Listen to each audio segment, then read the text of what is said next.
So yesterday I made a video about how to help your tilting friends in solo queue, and Donkey came out with a really awesome last League of Legends video, and I wanted to talk about that today. So this is Mind Games TV episode 9, Toxicity.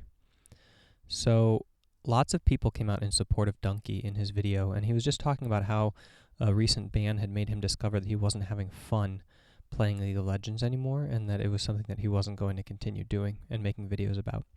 But the discussion centered around the idea of punishing toxicity in a game, particularly in League of Legends, and whether or not that's okay, and to what extreme it's been taken.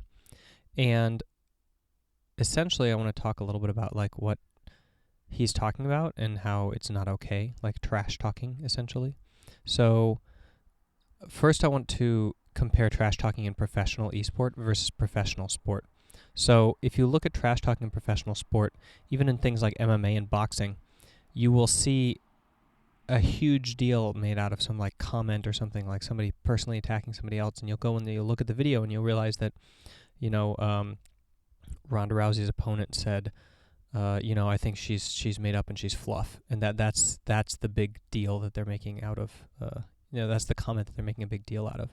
So trash talking in professional sport, although it exists extensively, is in a very different kind of cultural place than trash talking on the internet right now.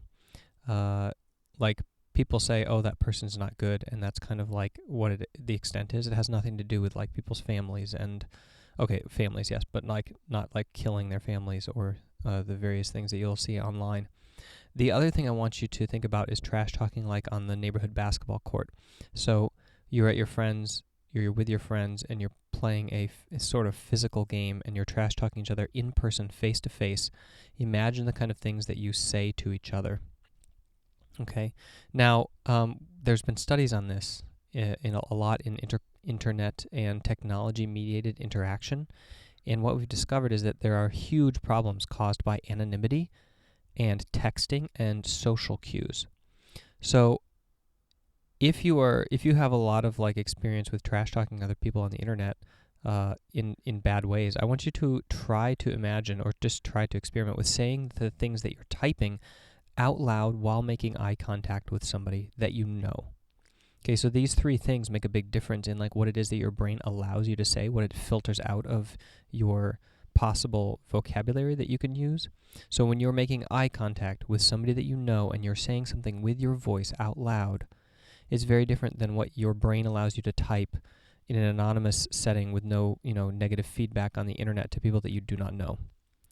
So these things are not natural or easy for normal human beings. So this distorted behavior surfaces on the internet, and just because it happens in this culture because of the situations that surround internet communication right now does not mean that it's in any way acceptable or okay, because the problem is that on the receiving end of these styles of communication, the effect is not mitigated at all by getting it over the internet or from somebody that you don't know.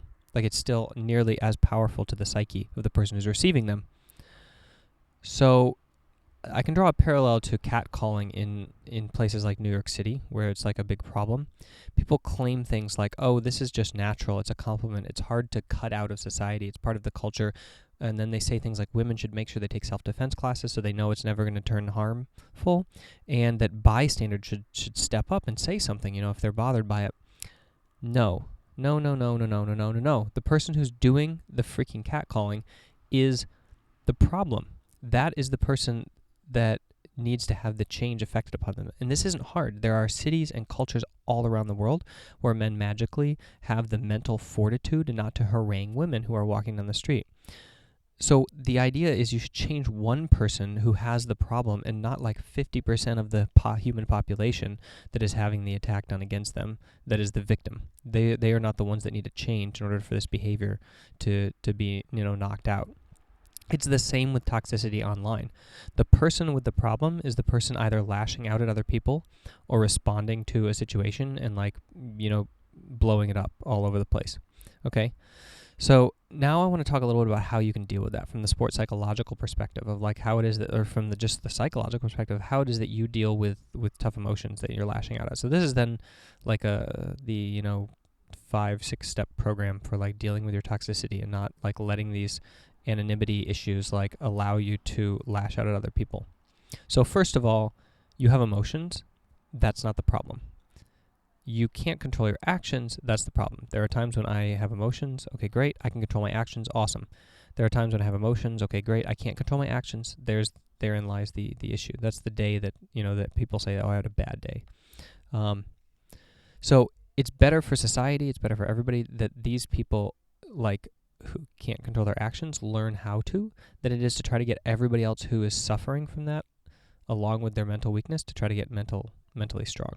So if you find yourself among the class of people getting banned in League of Legends or Global Offensive or these other various policed online games and you're pissed about it, here's the program. First of all, like I said before, recognize that having emotions is not the issue. That will always happen. You will have good days and bad days. Consistent behavior isn't determined by whether or not you get a rise out of somebody else or you get risen from somebody else, because that's going to happen, period. Number 2, accept the fact that you're not going to be happy all the time when you're trying to recreate, okay? Sometimes you want to go hiking on a mountain and it's raining and it sucks and you bruise your toe. Sometimes you want to go swimming and you get stick by a stingray and you're like, okay, well, that was crappy. Recreation is not guaranteed that you're going to have fun unless you can 100% control the environment. So, I don't know, Mario Kart. Wait, that's a bad example. Mario Brothers, maybe. Number 3, examine your actions. So separate your actions and your emotions from each other. And number 4, look at your values. What is it that you want to get out of the game? Why do you play the game? What sort of values do you have related to human behavior? And how it is that you want to be talked about on your tombstone by other people at the end of your life. How it is you want your kids to see you. How it is you want your brothers and sisters to see you. How it is that you want to be seen by your peers, in your profession when you're more advanced in your life. Look at the values that you have about how it is that you idealize the perfect human would interact with his friends, what it is that the people around him get from that person, okay? Then start to align your actions with your values. So make your actions values-based instead of emotional-based. Make your actions values-based instead of driven by internal. So the difference here is that some people are sailboats. Okay, they get pushed around by the waves and the wind that is their internal state. And some people are motorboats, meaning that they can just drop a motor down and move in a certain direction regardless of the winds and the waves that they have going on inside of them.